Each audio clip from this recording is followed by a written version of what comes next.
Hello everyone, welcome back. So in my last video we have read till the applications of pressure and in this we will learn the pressure exerted by liquids. Okay, तो सभी liquids का भी wait होता है. तो जब भी आप एक लिक्विड को किसी वेसल में डालते हो ना, तो जो वेट होता है लिक्विड का जो कि वेसल में कंटेन्ड होता है वो प्रेशर एक्सर्ट करता है उस वेसल की वॉल्स पे और उसके बॉटम पे. ठीक है, तो we will perform some activities. तो एक्टिविटीज़ में आपको बाद में समझाऊंगी चैप्टर के, जिससे लिक्विड प्रेशर को हम समझ सकें. लिक्विड प्रेशर ना बहुत सारे फैक्टर्स पर डिपेंड करता है जो कि एक मैनोमीटर से पढ़ा जा सकता है. एक मैनोमीटर ही एक सिंपल डिवाइस होती है जो लिक्विड प्रेशर को मेज़र करने के लिए यूज़ की जाती है. So which is in your exams it could be asked, name the simple device used to measure liquid pressure, that is manometer. Applications of liquid pressure. अच्छा, अब एक डैम है, उसकी जो वॉल है ना वो बहुत थिक बनाई जाती है बॉटम से. देखो मैं शो करती हूँ, ये डैम है, बहुत थिक वॉल है इसकी बॉटम से. अच्छा, क्योंकि जो वाटर प्रेशर होता है ना वो डेप्थ से इंक्रीज़ करता है.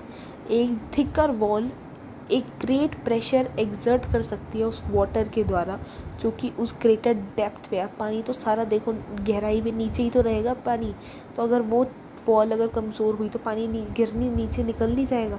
तो इसलिए उस वॉल को सबसे ज़्यादा ताकतवर बनाया जाता है क्योंकि वाटर जो होता है सबसे ज़्यादा डेप्थ से इंक्रीज़ करता है. वाटर सप्लाई टैंक को प्लेस किया जाता है हाई प्लेस में एक बिल्डिंग पे. Water supply tanks generally place किए जाते हैं तो टेरेस पे या फिर बिल्डिंग्स के टॉप पे. This is because at a greater height pressure जो होता है वाटर का वो ज़्यादा होता है, is will be large enough to force the water to reach the taps of the houses. जब पानी एक वाटर सप्लाई टैंक्स जो होते हैं वो जनरली टेरेस पे मैंने आपको बताया प्लेस किए जाएंगे. इससे क्या हो, ये किस लिए किए जाते हैं, जिससे वो ग्रेटर हाइट पे इसलिए किए जाते हैं जिससे जो पानी का प्रेशर है ना वो बहुत ज़्यादा पड़े और बहुत फोर्स लगे, जिससे जो वाटर है वो फ्लोएंटली टैप्स में जा सके हमारे घरों की. नाउ वी विल, आपको मुझे लगता है लिक्विड प्रेशर इसी से ही क्लियर हो गया होगा. No need of any activity. Atmospheric pressure. हम अर्थ पे रहते हैं और हमारे पास बहुत सारी हवा है आसपास, और ये जो लेयर है ना हवा की जो अर्थ को सराउंड कर रही है इसको ही एटमॉस्फेयर कहा जाता है. जो अर्थ के आसपास एक चारों तरफ ये लेयर है एयर की, हवा की, उस लेयर को ही एटमॉस्फेयर कहा जाता है. The air in our atmosphere extends up to several kilometres. जो एयर होती है एटमॉस्फेयर में वो एक्सटेंड करती है सेवरल किलोमीटर्स से. कहाँ? अर्थ के सरफेस के ऊपर. एयर में वेट होता है जिससे वो प्रेशर क्रिएट करती है ऑन द ऑब्जेक्ट्स बिलो, जो उसके नीचे ऑब्जेक्ट्स होते हैं. जो प्रेशर एयर एक्सर्ट करती है अपने अपने खुद के वेट से उसे एटमॉस्फेरिक प्रेशर कहा जाता है. एटमॉस्फेरिक प्रेशर जो अर्थ सरफेस पे होता है सी लेवल पे वो 100 किलो पास्कल्स के इक्वल होता है.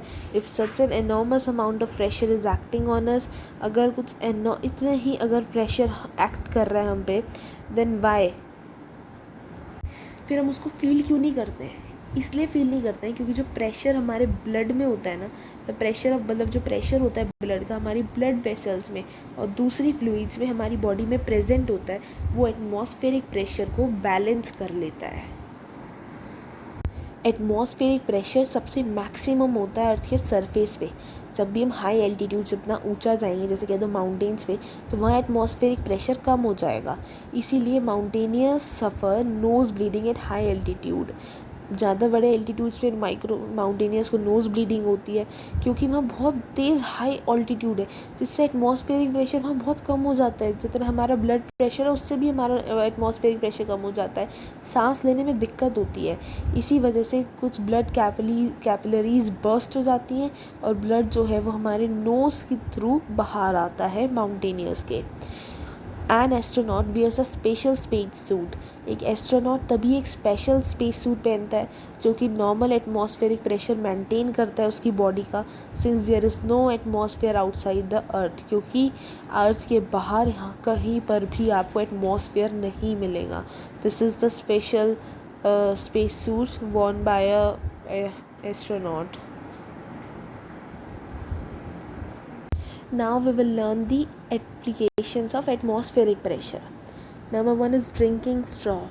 आप नॉर्मली एक यूज़ करते हो जूस पीने के लिए, स्ट्रॉ का यूज़ करते हो, तो जब आप उसको चूसते हो तो जो एयर होती है ना वो अपर एंड पार्ट पे आ जाती है स्ट्रॉ की, आपके माउथ के, और जो प्रेशर होता है एयर का वो स्ट्रॉ के अंदर कम हो जाता है। लेकिन जो प्रेशर एक्ट कर रहा होता है फ्रूट जूस के सरफेस पे, वो किसके इक्वल होता है? एटमॉस्फेरिक प्रेशर के इक्वल होता है। इसीलिए ग्रेटर एटमॉस्फेयर प्रेशर जो कि एक्ट कर रहा होता है फ्रूट जूस के सरफेस पे, वो फ्रूट जूस को ऊपर खींचता है और into the straw to your mouth, उसको आपके मुंह में ले आता है। ठीक है, इस इमेज से आप बिल्कुल 11.38 इमेज से आई होप आप क्लियरली इस चीज़ को समझ पाओगे। सीरिंज क्या होती है? जब हम एक सीरिंज को डिप करते हैं लिक्विड में, you could see in this image piston syringe होती है ये। तो जो सिरिंज प्रेशर होता है ना सिरिंज के अंदर वो कम हो जाता है, और जो एटमॉस्फेरिक प्रेशर जो लिक्विड के सरफेस पर एक्ट कर रहा होता है वो ज़्यादा होता है किसके कंपैरिजन से? उस एयर प्रेशर के कंपैरिजन से जो कि सिरिंज में होती है। And thus it pushes the liquid up into the syringe, और इसीलिए वो लिक्विड को ऊपर सिरिंज में पुश कर लेती है। रबर सक्शन पैड्स को यूज़ किया जाता है वॉल्स पे क्लोथ्स टांगने के लिए या फिर कैलेंडर्स टांगने के लिए। When good quality rubber suction pad is pressed against the smooth plain surface wall, जब अच्छी क्वालिटी रबर सेक्शन पैड को प्रेस किया जाता है स्मूथ प्लेन वॉल की तरफ, तो जो एयर होती है ना दोनों के बीच में उसको फोर्स आउट किया जाता है, जिससे जो प्रेशर होता है उनके बीच में वो कम हो जाता है, और जो आउटर एटमॉस्फेरिक प्रेशर होता है जो बढ़ जाता है, और वो सक्शन पैड को फर्मली पुश करता है और it adheres to the surface of wall, और वो वॉल से जाके चिपक जाता है। You could see in this image also. See, ये होता है रबर सकर। जब उसको हम यहाँ पर लाएंगे तो दोनों के बीच में अट्रैक्शन आएगी क्योंकि फोर्स कम हो जाएगी और वो चिपक जाएंगे। ये रही एटमॉस्फेरिक प्रेशर, ये रही वॉल, एयर फोर्स करती है और partial vacuum created air force करके उसको वहाँ पे चिपका देती है। Okay guys, so with this thing your chapter is completed, but we will read one thing that do you know कि एटमॉस्फेरिक प्रेशर को किससे मेज़र किया जाता है? With the help of barometer. This is the main point, okay, else is useless. So with this topic your chapter is totally completed. Now I am going to ask some questions related to it with you all that you will answer me in the comment section. So guys, as now our chapter is completed, I am asking you some questions, okay?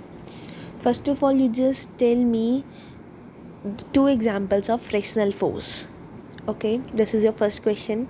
Your second question is what is the SI unit of pressure? What is the SI unit of pressure? Your third question is name the instrument used to measure the atmospheric pressure.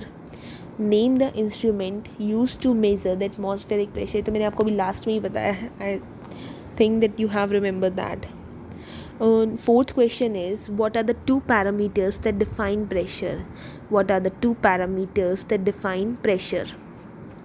Your sixth question is name one force that can act from a distance. Name one force that can act from a distance. Next question. इस video के लिए इतने ही questions बहुत हैं. मैं अब आपसे अगली वीडियो में कुछ क्वेश्चंस पूछूंगी, okay? So thanks a lot guys for your support. Just wait for my next video. Bye bye.